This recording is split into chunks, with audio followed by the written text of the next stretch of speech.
اسلام کو دیکھنا ہے تو پہلے میں 12 تاریخ کے بارے میں آپ کو بتا دوں.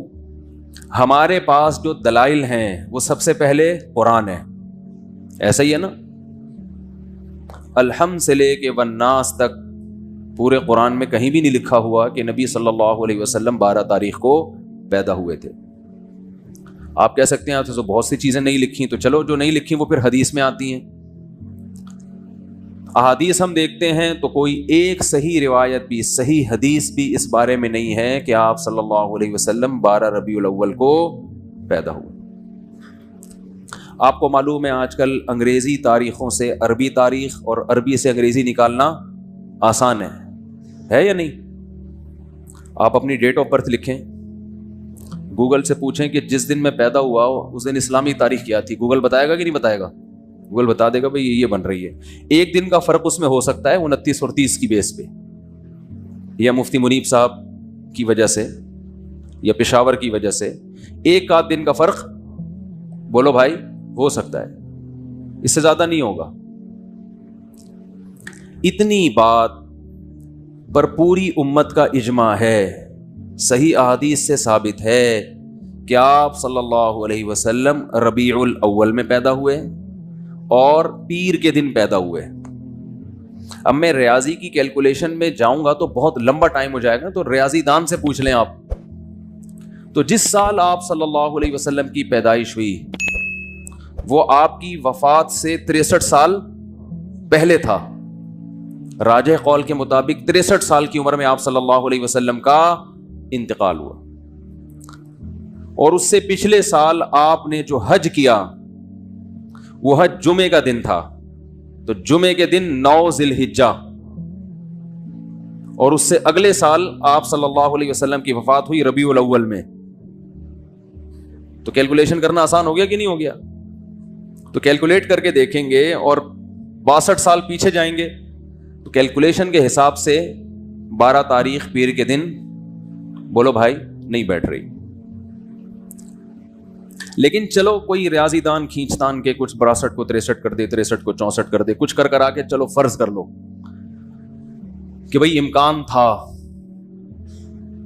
تو ہم تو سب سے پہلے کسی بھی واقعہ کے لیے مورخین کو فوکس کرتے ہیں یا حدیث کو. ہسٹری سے جس چیز کا تعلق ہے وہ یا تو حدیث میں ہوگی یا تاریخ دان بیان کریں گے. تو مورخین کی رائے میں اچھا خاصا اختلاف ہے, تھوڑا بہت نہیں. ان میں کسی ایک رائے کو ترجیح دینا آپ کے لیے صرف تاریخ کو اگر دیکھو گے تو ممکن نہیں, حدیث کو دیکھو گے تو حدیث میں ہے ہی نہیں. تو اس بات کا امکان ظاہر کیا گیا ہے جو ماہرین محققین کہ 8 یا 9 ربیع الاول کا امکان زیادہ ہے آپ کی پیدائش کا دن ہونے میں. تو ویسے بھی ایک بات ذہن میں رکھیں کہ اسلامی تاریخ میں جو بہت اہم ترین واقعات ہوتے ہیں جن کا ہماری پریکٹیکل لائف سے تعلق ہو, 2 چیزیں ہوں, واقعہ اہم اور ہماری عملی زندگی سے تعلق, تو ایسے واقعے کی تاریخ یاد رکھنا یہ اسلام کی ذمہ داری ہے. بات آ رہی ہے سمجھ میں؟ یہ کس کی ذمہ داری ہے؟ اسلام کی, کیونکہ اس پہ عمل ہے. مثال کے طور پر رمضان کا چاند نظر آتے ہی اسلام آرڈر دیتا ہے کہ آپ نے کیا کرنا ہے؟ روزہ رکھنا ہے. اب ماہرین بھول گئے کہ یہ والا مہینہ ربیع الاول ہے, شوال ہے کہ رمضان ہے, کیلکولیشن کر رہے ہیں, بوکھلا گئے. مورخین کا اختلاف ہو گیا کہ یار یہ رمضان ہے کہ شوال ہے کہ ذی قعدہ ہے کہ ذی الحجہ ہے, تو ہمارے روزے کہاں گئے؟ بولو بھائی, روزے گئے. اب شک کو شبہ کے ساتھ روزہ رکھیں گے کہ یار پتہ نہیں یہ رمضان ہے بھی کہ نہیں ہے. آپ کہہ سکتے ہیں پہلی تاریخ میں تو اختلاف ہوتا ہے کہ فس رمضان ہے یا نہیں, اس اختلاف کا شریعت نے حل بتا دیا. الصوم یوم یصوم الناس, جس تاریخ کو لوگ سمجھیں کہ پہلی ہے تو وہ کیا ہے؟ پہلی ہے. جس تاریخ کو لوگ سمجھیں کہ پہلی نہیں ہے تو وہ کیا ہے؟ وہ نہیں ہے. اور حکومت کو کا فیصلہ کیا بنا دیا اس میں؟ معتبر. اس کو یوم شک کہا جاتا ہے جس میں انسان کو تردد ہو, تو گورنمنٹ کو یہ اختیار حاصل ہے کہ وہ فیصلہ کر دے. لیکن رمضان ہی مشکوک ہو جائے کہ پتہ نہیں ہے کہ نہیں ہے. یہ الزام کس پہ جائے گا؟ اسلام پہ، معاذ اللہ پہ، کہ اللہ نے رمضان کے روزے تو فرض کر دیے لیکن رمضان کی اللہ نے حفاظت نہیں کی. تاریخیں گول مول ہو گئی ہیں، گڑبڑ ہو گئی ہیں. آپس میں اتنے فرقے بن گئے کہ ان فرقوں کی وجہ سے اب تاریخ کا ہی نہیں پتا چلتا کہ یہ رمضان ہے یا شوال ہے. بیچ میں اتنے فرقے پیدا ہو گئے. تو اللہ نے وہ تمام چیزیں جن کا انسان کی پریکٹیکل لائف سے تعلق ہے، ان کی تاریخوں کی حفاظت کس کے ذمے ہے؟ اللہ کے ذمے ہے. وہ کبھی دائیں بائیں نہیں ہو سکتے، کیونکہ پوری امت نے ایک دن رمضان یعنی رمضان کے مہینے میں روزے رکھنے ہیں نا. پتہ چلا جی ان کا رمضان کوئی اور ہے، ہمارا رمضان کوئی اور ہے، اور ہم کنفیوز ہو گئے اصل رمضان کون سا ہے. تو یہ حفاظت کون کرتا ہے؟ حج ذی الحجہ میں ہوتا ہے. تو ذی الحجہ جب آتا ہے تو ہمیں پوری امت کا اجماع ہے کہ ذی الحجہ جب آئے گا تو واقعی وہ ذی الحجہ ہی ہوگا، کیونکہ اس کے تواتر کے ساتھ اس کی حفاظت کی گئی ہے. اس میں اختلاف نہیں پیدا ہونے دیا اللہ نے. جیسے قرآن میں اختلاف نہیں ہے، پوری امت کا قرآن ایک ہے یا نہیں ہے؟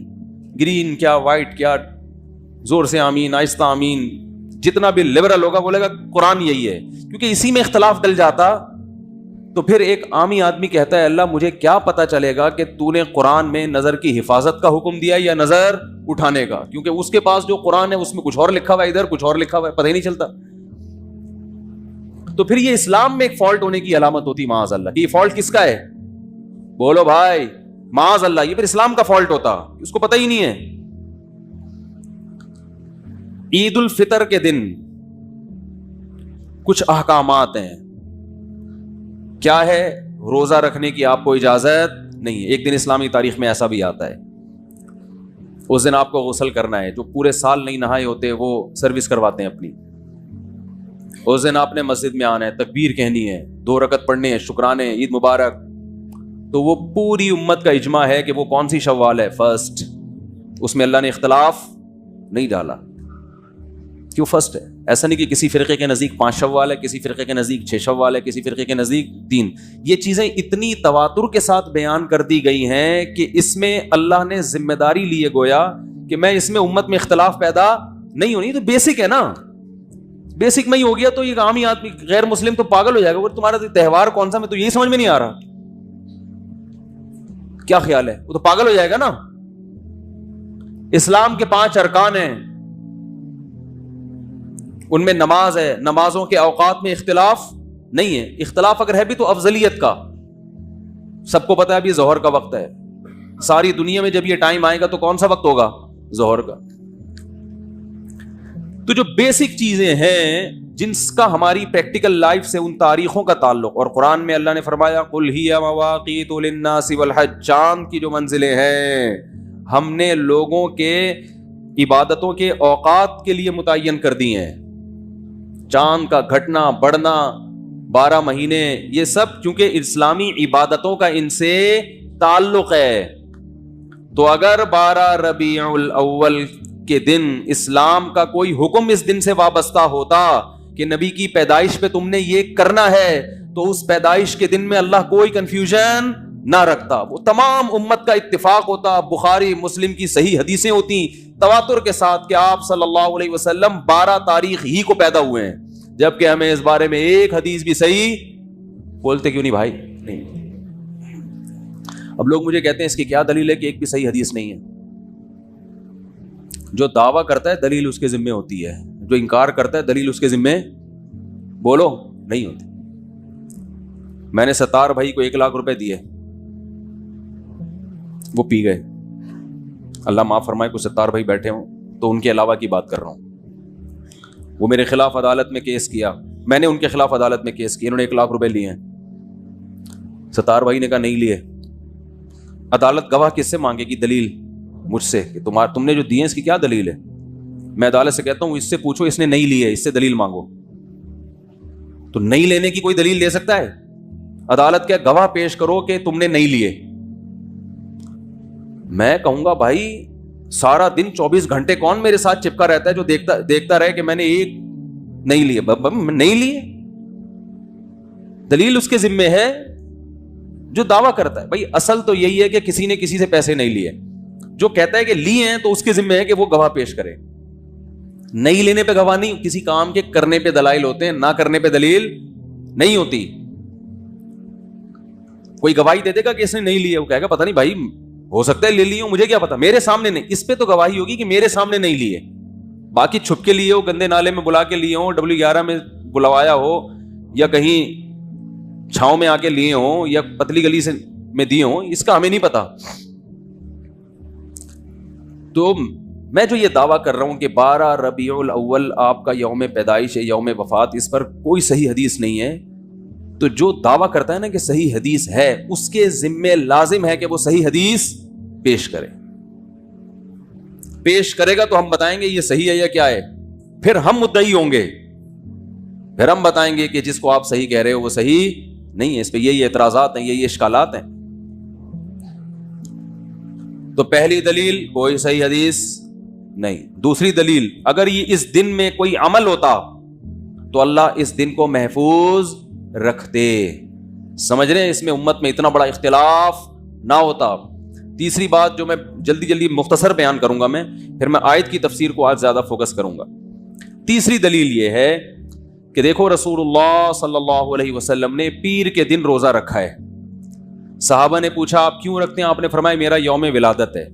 تو آپ نے اپنے یوم ولادت میں روزہ رکھا پیر کے دن, 12 ربیع الاول کو نہیں, 12 کو یا 9 کو یا 8 کو نہیں. کس دن رکھا؟ پیر. حالانکہ آپ صلی اللہ علیہ وسلم کی عادت شریفہ یہ تھی کہ کسی کے یوم ولادت کو آپ کسی بھی لحاظ سے اہمیت نہیں دیتے تھے, لیکن پھر بھی پیر کے دن کو آپ نے اہمیت دے کے روزہ رکھا, جو اپنے مزاج کے خلاف کیا آپ نے یہ کام. اس میں یہ حکمت, شاید آپ کو یہ علم ہو کہ میری امت آنے والی ہے جو میرے یوم ولادت کو باقاعدہ تہوار کے طور پہ منانا شروع کر دے گی, تو روزہ رکھ کے آپ نے اس میں تہوار کے کانسیپٹ کو ختم کر دیا. کیونکہ کسی بھی قوم کا روزہ اور تہوار ایک دن میں جمع نہیں ہوتا. رمضان ختم ہوتا ہے تو عید آتی ہے, رمضان میں عید نہیں آ سکتی. ارے عید جو ہے, عید جب روزے ختم ہوتے ہیں تو عید ہوتی ہے نا, اور ایسے ختم ہوتے ہیں کہ اس دن روزہ رکھنا بھی حرام ہو جاتا ہے. تو یوم ولادت کو آپ نے روزہ رکھ کے بتا دیا کہ اس میں سیلیبریشن کا کوئی تصور نہیں ہے, اس کو سیلیبریٹ نہیں کیا جا سکتا, یہ تہوار نہیں ہے. تہواروں میں روزے نہیں رکھے جاتے. عید الفطر تہوار, بقرعید تہوار, جمعے کا دن بھی ایک قسم کا تہوار ہے جس میں سب جمع ہوتے ہیں. تینوں دن میں روزہ رکھنا منع. عید کے دن تو حرام, بقرعید میں حرام, شیطان روزہ رکھتا ہے. اور جمعے کے دن حرام تو نہیں ہے, ناپسندیدہ ہے. کوئی پہلے سے رکھتا آ رہا ہے تو رکھے, خاص جمعے کی فضیلت کی بیس پہ روزہ رکھے گا. صحیح بخاری مسلم کی حدیث, آپ صلی اللہ علیہ وسلم فرمایا لا تختصوا یوم الجمعۃ بصوم, جمعہ کے دن کو روزے کے ساتھ خاص مت کرو. عید کا عنصر ہے نا, نہا دھو کے 2 رکعت پڑھتے ہیں, جمع ہوتے ہیں, خطبہ ہوتا ہے, وہی سارے کام ہو رہے ہیں جو عید میں ہوتے ہیں. پیر کے دن آپ نے روزہ رکھا, اس کا کیا مطلب ہے؟ اس میں تہوار یا عید کا تصور ختم. لہذا اس کو عید میلاد النبی بولتے کیوں نہیں؟ کیا ہو گیا؟ عید میلاد النبی نہیں کہہ سکتے اس کو آپ, یہ عید کا دن نہیں ہے, ورنہ روزہ نہ ہوتا. دوسرا, اس میں خوشی منانا. تو نبی صلی اللہ علیہ وسلم نے پیر کا روزہ رکھ کے بتا دیا کہ میرے یوم ولادت کو خوشی نہیں منائی جا سکتی, کیونکہ خوشی منانا کھا پی کر کھلا کر ہوتا ہے, روزہ رکھ کے نہیں ہوتا. پیر کے دن نبی صلی اللہ علیہ وسلم نے کیا رکھا ہے بھائی؟ روزہ. ہاں تو میں بتا رہا تھا, ایک تو تہوار اور روزہ جمع نہیں ہوتا. ہاں میں خوشی کی بات کر رہا تھا. جب بھی اسلام دین فطرت ہے نا, تو اس لیے اس نے فطرت کا خیال رکھا ہے. اس نے رمضان میں روزے کا حکم دیا اور عید میں کھانے پینے کا حکم دیا کہ بھائی عید ہے تو اب روزہ نہیں ہے. یہ کیسا عید ہے کہ روزہ رکھ کے تھوڑی عید ہوتی ہے, بھوکا پیاسا رہ کے. دین فطرت ہے. شادی کے موقع پہ اسلام نے روزہ رکھنے کا حکم دیا کہ جس کی شادی ہو جائے خوشی میں 3 روزے رکھے ہے. ہاں قسم ٹوٹ جائے تو کفارے میں 3 رکھے گا, کہ تو نے قسم کیوں توڑی, تجھے سزا ملے گی, کفارے میں رکھے گا. قتل ہو گیا خدا نہ جنایت ہو گئی, دم ہو گیا, جانور قربان ہیں, پھر اس کے بعد روزے ہیں. جتنے بھی خوشی کے موقع ہیں, بچے کی پیدائش خوشی کا موقع, چلو بھائی بکرا کاٹو, دمبا کاٹو, گائے کاٹو, پبلک کو کھلاؤ, خود بھی کھاؤ. اور ویسے بھی جب کسی کے بچہ ہوتا ہے فوراً کیا مانگتے ہیں بھائی؟ مٹھائی. ایک آدمی کے بچہ ہوا, لوگ کہتے ہیں یار بڑی خوشی ہوئی آپ کے بچہ ہوا ہے، کہ یار مجھے تو بالکل بھی خوشی نہیں ہوئی، وہ چلا جاتا ہے. لیکن نے کہا یار جو تم سے پوچھتا ہے بچہ ہوا خوشی ہوئی، تم کہتے ہو نہیں. کہہ رہا یار اگر بول دیا نا خوشی ہوئی ہے مٹھائی مانگے گا. وہ صبح سے 25 لوگوں کو مٹھائی کھلا چکا ہوں، میں کوئی اسی کام کا تھوڑی ہوں کہ ہر وقت پیسے خرچ کروں. تو کہہ رہا میں نے حل یہ رکھا ہے خوشی تو بہت ہوئی ہے لیکن کہتا کیا ہوں، خوشی نہیں ہوئی. تو خوشی ہوگی تو فوراً مٹھائی کی بات آئے گی، کھانے پینے کی بات آئے گی. تو اسلام نے کیا کیا؟ ہاں ولیمہ ہے، خوشی ہوتی ہے تو اسلام نے کیا رکھا؟ شادی کے موقع پہ ولیمہ، بھائی پبلک کو جمع کر کے کھلاؤ. لا بد للعروس من الولائم، آپ نے فرمایا جس نے نکاح کیا دولہا بنا ہے اس نے ولیمے سے فرار کا کوئی راستہ نہیں چھوڑا. یعنی اتنا اچھا کام کیا ہے کہ ولیمہ تو اب مسٹ ہے. اور فرمایا جس نے ولیمے کی طرف دعوت دی، شادی کی اور اس نے ولیمے کے لیے بلایا اور وہ ولیمے کے لیے نہیں آیا، فقط عصا ابو القاسم، اس نے ابو القاسم یعنی رسول اللہ صلی اللہ علیہ وسلم کی مخالفت کی. سیلیبریٹ کرو، شادی کی ہے بھائی، دوسری پہ بھی ولیمہ ہے، تیسری پہ بھی معذرت کے ساتھ چوتھی پہ بھی. پانچویں شادی نہیں ہے اسلام میں، اس لیے اس پہ ولیمہ بھی نہیں ہے، وہ پھر زنا ہو جائے گا. تو چار، تیسری پہ بھی، دوسری پہ بھی اور چوتھی پہ بھی. تو اس لیے کہ بھائی جب بھی ہو رہا ہے تو شادی ہو رہی ہے تو خوشی کا موقع ہے.